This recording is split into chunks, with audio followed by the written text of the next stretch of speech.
All right, so we are in the Sacramento Valley, and we have a series of rivers that run through our district, and those rivers converge to make up what's called the California Delta. Um, as you can, and that's not quite working right. There it goes. Yep. And so that delta is historically these were wetlands, and as you see, the rivers run through and go out San Francisco Bay. So we have a lot of tidal activity pushes these rivers back. Now we do not have any salt water, maybe a little bit of brackish water, but these delta islands are now leveed and a lot of agriculture in them. Some have subsided and sunk. But like everywhere else in the country, there's a push to restore wetlands, as of course we're no different. We have our fair share of wetlands and riparian areas and management areas. And so we do have Stone Lakes National Wildlife Area. We have BLM that manages a group of pretty much a state, federal, and private ownership. And we have quite a few estates as well. The California Department of Fish and Wildlife, we have a very large wildlife refuge or wildlife area that's kind of in a flood bypass channel where we have a conglomeration of different types of agriculture, mostly rice, with these managed wetlands, which I'm going to talk a little bit more about. Department of Water Resources manages some of these islands because they sunk. So while for all intents and purposes, they are a managed wetland, they really act as permanent wetlands. They're just manually flooded. We also have our fair share of the normal city, local, county kind of parks and stormwater quality and riparian kind of things. But I'm going to be talking more about today, probably more the non-agency. These could be conservancies, profit, not-for-profit, or even private. And some of these could even be a mitigation banks for developers and things like that. So the types that we have, you'll see we have almost every type, except you see we do not have any type of saltwater or really flooded forest. Like I said, we do have some tidal activity. It goes all the way back up into Sacramento, about 1,600 acres. That is tidal. Some stormwater, of course, and then the managed wetland. And for the purpose of this presentation, really what I want to talk about is managed wetlands, which is going to be that it requires human intervention for that water and for the vegetation management. Now that could be brood because we're in the Pacific Flyway habitat and almost all of it's hunted. And I don't want to forget rice. We do have almost double the amount of potential rice acreage in and around a lot of our urban areas. So we have a lot of wetlands and a lot of rice and other ag around large urban areas. So because very important. And there's a combination of all types of wetlands with these. You could have things intermixed within each other. So I just want to go over what I call a managed wetland, what we really see. And I'm going to focus on where we spend our time and where we spend our money. While we might still have to treat a permanent wetland a little bit here and there, maybe on an edge, really though, where we spend our time is these are dry most of the year. We have very hot and dry summers. We have a long growing season. So for the most part, these wetlands, whether it be state, federal, or privately owned, they're going to hold their water through the hunting season and then drain it sometime in the spring. Vegetation is going to grow. Now they have to irrigate, either to kill the weeds or to irrigate the wetland plants they wanted to keep with that, and then germinate even to potentially a couple more. Then they're going to dry it out, disc it in the summer, and mow some of those edges around where their duck blinds are a little bit. Again, do what they can for the habitat. Then, not in every case, but often, they're going to now flash flood it. Now that could be either like a 5-day, a week. Flash flood to some of these people is 3 weeks, which I'll talk about how we work with them with this. And then going to flood it up in the late fall. They'd like to go late summer, but we push for fall, of course, and they're going to flood up again for the season. That's pretty much the pathway here that you see. And many, many opportunities conflict with mosquito control, of course. So the district developed a BMP manual. State of California also developed a manual, and Dr. Mark Novak kind of went over a lot of these BMPs again. And if you could see, looking through this list here, the mosquito reducing best management practices really are about get the water on, get the water off, keep the vegetation out, and or keep it so that vegetation is maybe green and not dry. Disc up as much as you can, get rid of much of that vegetation, and then really look at the timing. Can you flood these fields when there's less mosquitoes out there with it, or hopefully delay that fall flooding? And we'll talk a little bit more about that here.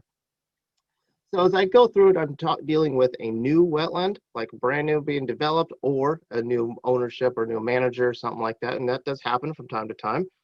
first thing I go through and I look at what is the purpose and who owns it. Is it federally owned? So then we might have some different kind of issues. Or is it agency owned, which means there might be some kind of management plan with it or environmental document with it.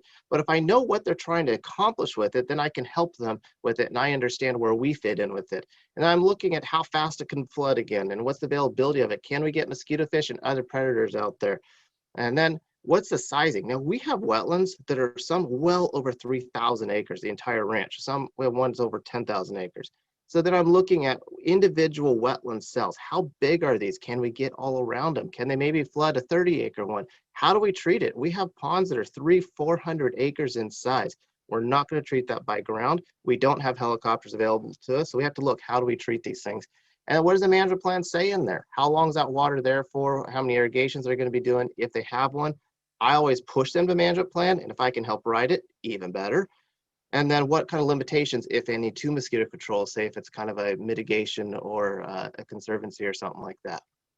So really, I always focus on the IPM with it. And I'm talking about their goals. I ask them, your goals, what's your irrigation, your timing of the maintenance? When are you going to flood it for the fall season? Whether it be hunted or not, they're still going to flood it for habitat.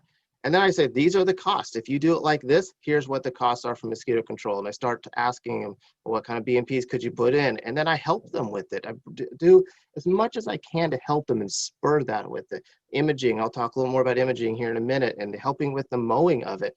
And we do have heavy equipment we can help with. So an annual program pretty much looks like this. I have an annual preseason meeting with each and every wetland manager, like all 46 of them at least. And then we use technology wherever we can. Right now, drone technology and GIS, GPS technology is pretty much where it's at. And then what kind of incentives can we put for BMPs? Can we help mow it? If we can help mow it, I do half it, they have to finish it.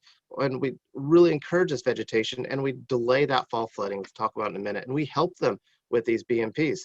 Then we cost share, and this is really a behavior modification where we actually charge them based upon when they flood in the fall.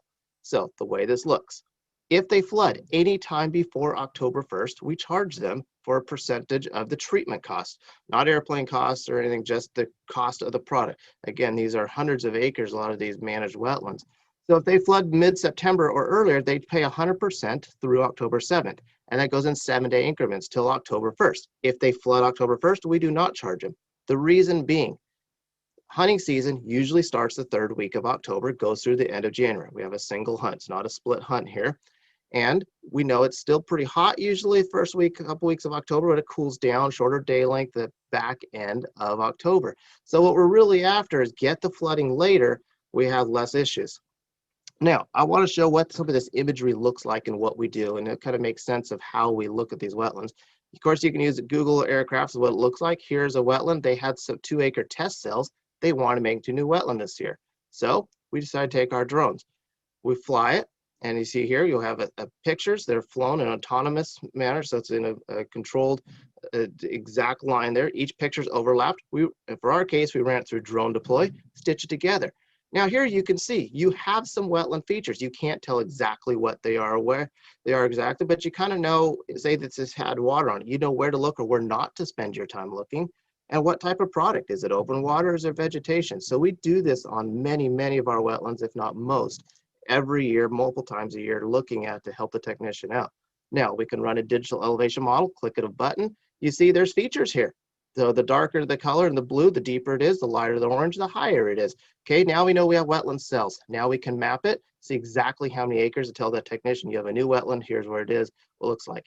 Take it a step further. I can now say when and where it will drain. Will it drain out completely? And that really helps when I have these annual meetings with a management plan with these growers. I'm looking at them, saying, okay, how are you going to maintain these swells? Or you got a pond here, make sure we have access to it. Make sure you get this road mowed to these kinds of things and keep that swell here. And it really helps us as we move on in time and these fill into sediment or they have cattails, or if they're in a flood bypass channel, you're going to get more sediment. We can really work with them on things.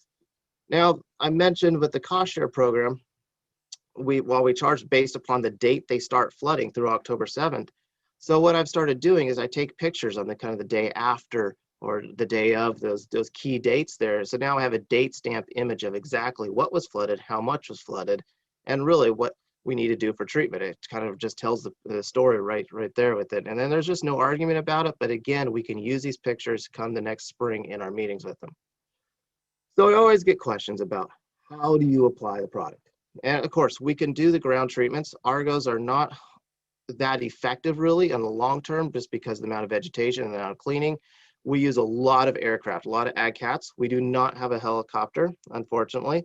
So we could turn in orders of 10,000 acres or less for these agricultural planes, and they could do a lot of our rice. In this case, they're doing a liquid. However, liquids aren't the best for the wetlands, but we do a lot of rice, and sometimes we'll tack a managed wetland on if they're flooding near the rice or kind of the timing's about right there. But we do use a lot of drones for the treatments, not just